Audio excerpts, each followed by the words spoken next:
오늘 시간에는 성전을 보시는 주님의 마음이라는 제목으로 하나님 말씀 증거하도록 하겠습니다.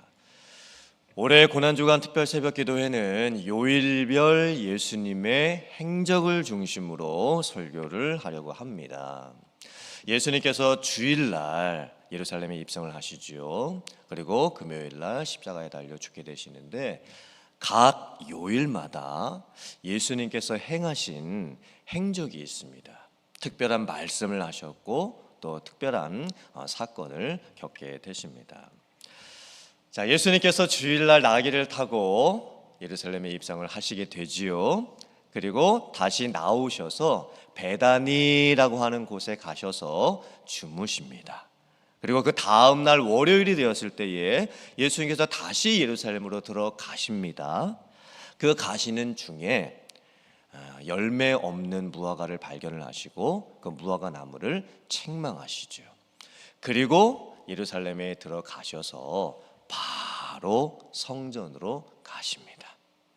오늘 성경 본문 말씀은 그 성전 청결에 관련된 말씀입니다. 예수님께서 성전에 들어가셨을 때 어떤 모습을 보시게 되냐면 많은 사람들이 그 성전 안은 아니고 성전 뜰에서 매매하는 사람들, 장사하는 사람들의 모습을 보시게 되고 또 돈을 바꾸고 있는 사람들의 모습을 보시게 됩니다. 이상하지요. 성전 뜰에서 무슨 장사를 지금 하고 있는 걸까요? 그리고 돈을 바꾸고 있다는 것은 무슨 의미일까요? 당시의 율법에 의하면 성전에 가서 제사를 드리려고 하는 사람은 이제 동물을 잡아가지고 제물을 드려야 했었는데 그 동물을 자기가 직접 준비해서 가지고 와야만 했습니다. 그런데 예루살렘에 가까이 사는 사람들 말고 멀리 사는 사람들도 있지 않겠습니까? 그러면 그 멀리 살았음에도 불구하고 소나 양이나 염소나 비둘기를 자기가 직접 준비해가지고 집에서부터 그걸 가지고 이 예루살렘 성전으로 와야만 했습니다. 그리고 하나님께 드려야 했던 그 동물은 흠이 없어야 했습니다. 가장 좋은 것으로 준비해서 드려야만 했습니다. 아마도 갈릴리 지역에서부터 예루살렘까지 와야 했던 사람들은 며칠을 걸려서 와야만 했을 겁니다. 소 한 마리를 끌고 며칠 동안 자기 집에서부터 성전까지 와야만 하는 거예요. 그런데 그 동물을 이제 제사로 드리려고 하면 제사장들과 레위인들로부터 이 동물이 흠이 있는 것인지 없는 것인지 검사를 받아야만 했습니다. 그런데 그 동물을 검사했던 제사장과 레위인들이 이 동물은 흠이 있어서 하나님께 드릴 수가 없다, 이렇게 판정을 해버리게 되면 자기가 집에서부터 가지고 왔던 그 동물을 드리지를 못합니다. 그리고는 그 성전 근처에서 다시 사야만 했던 거예요. 나중에 어떻게 되냐면 종교 지도자들하고 이 동물을 파는 사람들하고 야합을 하게 됩니다. 즉, 이 종교 지도자들이 동물 파는 사람들에게 뭐라고 하는 거냐면 내가 사람들이 가지고 온 이 동물에게 이건 못 드린다, 흠이 있어서 드릴 수가 없다 라고 할 테니까, 그리고 내가 당신네 집에 가가지고 당신네 가게에 가가지고 물건을 그 동물을 사가지고 오라고 시킬 테니까 그러면 나에게 얼마를 좀 챙겨주면 좋겠다, 이렇게 종교 지도자들이 동물 파는 사람들하고 야합을 하게 되었던 거예요. 그래서 결국에 나중에는요 아예 성전 뜰에서 이 재물을 파는 장사를 하게 되었던 겁니다. 종교적인 기득권을 채워버리는 장소로 성전이 전락을 하고 말았죠. 또 성전뜰에서 돈을 바꾸고 있다는 것은 무슨 의미일까요? 당시의 유대인들은 성전 세금이라고 하는 것을 성전에 내야만 했습니다. 그때 사람들이 로마 화폐를 사용을 하고 있었습니다. 그 로마 화폐에는 로마 황제의 형상이 새겨져 있었습니다. 그래서 이 종교 지도자들이 이 로마 화폐, 우리가 사용하고 있는 로마 황제의 형상이 새겨져 있는 로마 화폐는 하나님께 드릴 수가 없다라고 하면서 이 로마 화폐를 유대 화폐로 환전을 해가지고 성전 세금을 드려라, 이렇게 말을 했습니다. 그래서 사람들이 이 성전들에서 로마 화폐를 유대 화폐로 환전을 해주고 있는 이런 환전 장사를 하게 되었던 거예요. 예수님께서 성전에서 이런 일들이 벌어지는 것을 보시고 마음이 얼마나 안타까우셨을까요? 성전의 모습이 이렇게까지 변질된 모습을 보시고 얼마나 마음이 슬프셨을까요? 예수님께서 이렇게 말씀을 하시죠. 기록된 바 내 집은 만민이 기도하는 집이 되리라 말씀하셨거늘 어찌하여 너희들이 이 성전을 강도의 소굴로 만들었느냐. 그런데 너무나 안타까운 것은 예수님의 이 말씀을 듣고서 종교 지도자들이 회개를 하기는커녕 어떻게 예수님을 죽일까 의논을 하게 됩니다. 성전에 타락해져 있는 모습, 종교 지도자들이 또 부패해 있는 이 모습, 너무나 안타까운 모습이었습니다. 그렇다면 오늘 말씀을 통해서 우리는 무엇을 깨달아야 할까요? 첫째는 오늘 말씀은 성전 청결에 대한 말씀이죠. 그렇다면 무엇이 성전이고 무엇을 깨끗하게 해야만 하는 것일까요? 예수님은 무엇을 청결하게 하시고 무엇을 깨끗하게 하시기를 원하고 계실까요? 우리가 성전에 대한 이해를 바로 할 수 있어야 됩니다. 오늘날 우리 시대에 성전이 있을까요? 없을까요? 그 질문이 조금 이상하죠? 오늘날 우리 시대에도 성전 건축합니다라고 하는 표현들 많이 하죠. 교회당을 짓는 것을 이제 성전이라고 많이 생각들 합니다. 그러면 성전이 있는 것도 같은데 아닙니다. 오늘날 우리들이 살고 있는 이 시대에는 더 이상 성전은 없습니다. 즉 건물로 지어져 있는 성전이라고 하는 개념은 더 이상 없습니다. 왜일까요? 이스라엘의 역사를 살펴볼 때에 건물로 된 성전이 있었습니다. 첫 번째 성전은 솔로몬이 지었던 솔로몬 성전이었죠. 그리고 나라가 다 망하고 바벨론으로 포로로 끌려가고 70년 포로 생활하고 다시 돌아왔을 때 다시 성전을 짓지요. 그 성전을 스룹바벨 성전이라고 합니다. 그리고 예수님 시대에는 예수님이 지금 들어가셨던 이 성전은 그 스룹바벨 성전을 헤롯 대왕이 다시 증축을 했던 성전이었습니다. 그런데 헤롯 그 성전도 AD 70년경에 로마의 침략을 받으면서 다 무너져 버립니다. 그리고는 더 이상 이 땅 위에 성전이라고 하는 것은 다시 세워지지 못했습니다. 그런데 예수님이 오시고 복음이 전해지고 예수님을 믿는 성도들이 생겼을 때에 성전 말고 더 중요한 것이 만들어지게 됩니다. 뭘까요? 교회입니다. 그런데 교회는 건물이 아닙니다. 교회는 예수님을 믿는 성도들의 모임이 교회입니다. 제가 예수님을 믿습니다 라고 고백을 하는데 이 고백을 하는 사람이 두세 사람이 모이면 그 모임이 교회가 되는 거예요. 그리고 예수님을 믿는 성도들이 함께 모여있는 그 장소는 우리가 뭐라고 할까요? 교회당, 예배당, 건물 당자, 집 당자를 써서 그렇게 표현을 하게 되지요. 그렇다면 오늘 이 말씀은 교회당을 깨끗하게 해라, 우리가 모이고 있는 이 예배당을 깨끗하게 해라, 이런 말씀일까요? 아닙니다. 고린도전서 3장 16절 17절 말씀을 제가 봉독해 드립니다. 너희는 너희가 하나님의 성전인 것과 하나님의 성령이 너희 안에 계시는 것을 알지 못하느냐. 누구든지 하나님의 성전을 더럽히면 하나님이 그 사람을 멸시하시리라. 하나님의 성전은 거룩하니 너희도 그러하니라. 참 놀라운 말씀이지요. 지금 하나님께서 무엇을 성전이라고 말씀하고 계십니까? 제가 성전이라고 말씀합니다. 여러분의 몸이 성전이라고 말씀을 하고 있습니다. 우리의 인격이 성령이 거하시는, 성령이 통치하고 다스리시는 성전이라고 말씀을 합니다. 우리의 삶의 모습이 성전이라고 지금 말씀을 하고 계시는 거예요. 예수님의 말씀의 의미는 너무나 명확했습니다. 성전을 청결하게 하라는 그 말씀, 또 바울 사도가 지금 말씀하고 있는 너희가 성전인 것을 알지 못하느냐, 하나님의 성전을 더럽히지 말라라고 하는 말씀은 너무나 명확합니다. 즉 나의 인격, 나의 생각, 나의 말, 나의 행동, 나의 삶의 모습, 모든 것이 성령이 거하실 수 있는, 성령을 담아낼 수 있는, 성령을 모실 수 있는, 성령을 나타낼 수 있는 그런 모습이 되어야 한다는 말씀입니다. 그러므로 고난주간, 이 한 주간을 보내면서 우리가 해야 할 것이 무엇일까요? 무엇을 청결하게 해야만 하는 것일까요?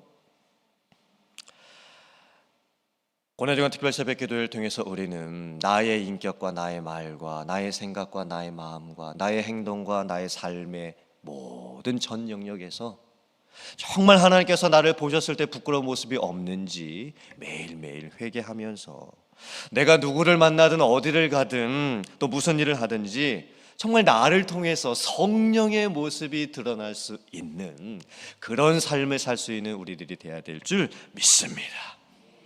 내가 걸어다니는 성전입니다. 여러분들이 걸어다니는 성전인 거예요.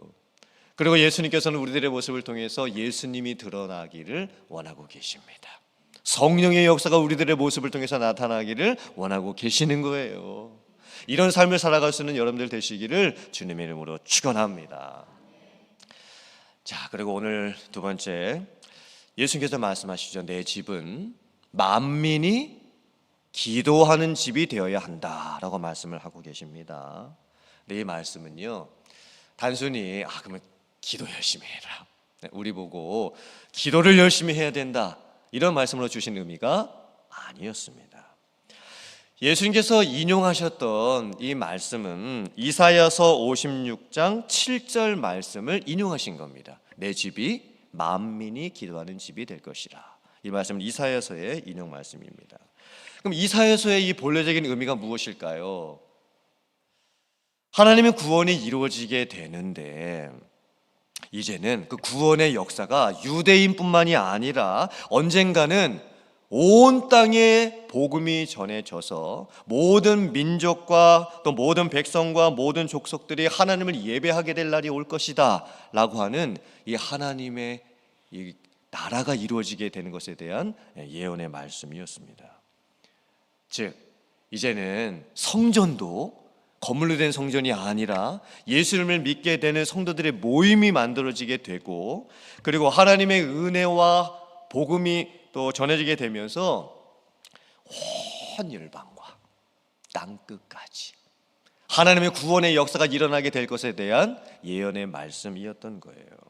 그런데 이 약속이 성취가 되려면 먼저는 유대인들이 예수님을 믿고 구원을 받아야 합니다. 그런데 지금 유대인들의 모습이 어떻죠?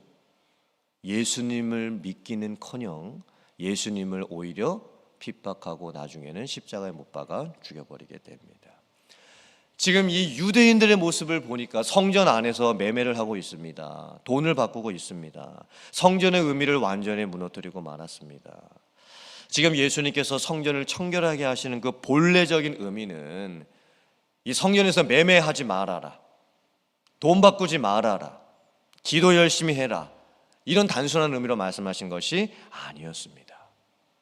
지금 예수님께서는요, 하나님의 구원의 역사가 이루어져 갈 때에 이제는 유대인을 넘어서 이방인에게까지 그 복음이 확장되어 가고, 이제는 이스라엘 나라를 넘어서 모든 민족과 열방에까지 하나님의 나라가 확장되어 갈 것을 말씀을 하고 계시는 거예요. 예수님께서 내 집이라고 말씀하시지요. 이게 무슨 의미일까요?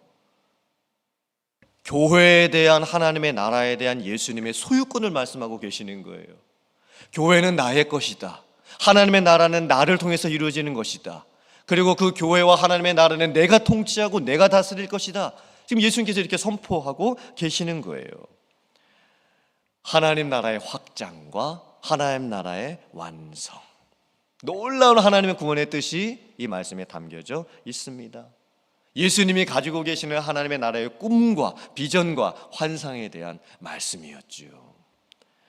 그렇다면 오늘 우리들이 이 말씀을 듣고 어떻게 해야 할까요?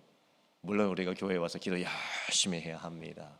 그런데 궁극적으로 우리가 무엇을 해야 하냐면, 우리도 하나님 나라의 확장과 완성을 위해서 그 하나님의 뜻이 이 땅에 이루어지는 그날까지 하나님께서 우리에게 맡겨주신 소명과 사명을 감당해야 될 줄 믿습니다. 오늘 박가 목사님께서 두 번째 찬양을 하셨죠. 오늘 본문 말씀하고 아주 딱 맞는 말씀인 거예요. 이 땅에 살고 있는 모든 백성이 겸비하여져서 나에게 기도하게 되면 내가 이 땅을 사하고 고칠 것이다. 개인을 넘어서서 한 지역교회를 넘어서서 이 땅 모든 열방 백성들이, 하나님을 알지 못하는 사람들이 예수님을 믿게 되고 구원을 받게 되고 이 땅에 있는 모든 사람들이 나를 예배하게 될 그날이 오게 될 것이다. 믿는 성도는요, 그 꿈을 가지고 살 수 있어야 되는 거예요. 제가 대학생 때 한참 이제 인생 방황 많이 하고 나서 예수님을 인격적으로 만나고 제가 구원의 확신이라는 것을 갖게 되었습니다. 그때 한편으로는 내가 구원받은 것에 대한 엄청난 은혜와 감격이 있었습니다. 근데 다른 한편으로는 이 세상이 이제 보이게 되었던 거예요. 그리고 이 넓고 넓은 세상 가운데 아직도 예수님을 믿지 못하고 구원받은 사람들이 너무나 많이 있었습니다. 솔직히 제가 그 전까지는요, 그냥 나 혼자 잘 먹고 잘 살는 그런 비전밖에 없었습니다. 좋은 대학교 가서 나중에 좋은 직장 들어가고 또 좋은 아내 만나서 또 돈 많이 벌고 그냥 제 인생 그냥 잘 먹고 잘 살기 위한 그런 비전밖에 없었어요. 그런데 제가 예수님을 믿고 만나고 또 하나님의 말씀을 읽고 하나님의 나라에 대한 이런 것을 발견하게 되면서 저에게는 무슨 고민이 생겼냐면, 이 세상은 도대체 어떻게 해야 할 것인가? 이 세상에 살고 있는 이 많은 사람들 중에 예수님을 모르는 사람들이 이렇게 더 많이 있는데 나는 구원받았다고 치지만 아직도 구원받지 못한 사람들 도대체 어찌해야 할 것인가? 제가 방황하면서 남산 위에 올라갔을 때는요, 내 인생 때문에 탄식이 나왔습니다. 근데 제가 예수님을 믿고 나서 다시 남산에 올라갔을 때는 이 넓은 세상 가운데에서 나는 무엇을 하면서 살아야 될 것이고, 아직도 이 세상 가운데 하나님을 믿지 못하고 사람들은 도대체 내가 어떻게 해야 할 것인가, 나는 저들을 위해서 무엇을 해야 할 것인가, 그런 고민이 너무나 많았습니다. 그 고민하다가 기도하다가 결국에는 목회 사명을 받게 되었죠. 제가 25살에 1998년도에 신학대학원에 입학을 하게 됐습니다. 제가 그때만 해도요, 하나님의 나라에 대한 꿈과 비전이 너무나 뜨거웠습니다.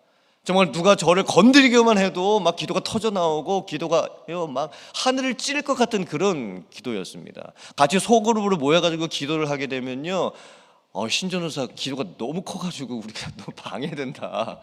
이 속으로 기도할 때는 좀 기도 목소리를 좀 작게 해주면 안 되겠냐, 막 그런 부탁까지 제가 받을 정도였습니다. 근데 주체가 안 됐습니다. 막 기도를 하기 시작하면요, 그냥 뭐 조곤조곤 이렇게 기도가 안 나왔습니다.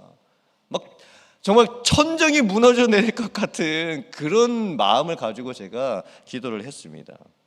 제가 신대원 1학년 때부터 선교 학회에 들어갔습니다. 왜냐하면 저에게 하나님의 나라에 대한 꿈과 비전이 너무나 뜨거웠기 때문입니다. 그래서 선교 학회에 들어가서 3년 내내 선교 학회 활동을 했고, 그때 이제 선교사가 되기 위해서 또 같이 비전을 나누고 있었던 전사님들이 많았거든요.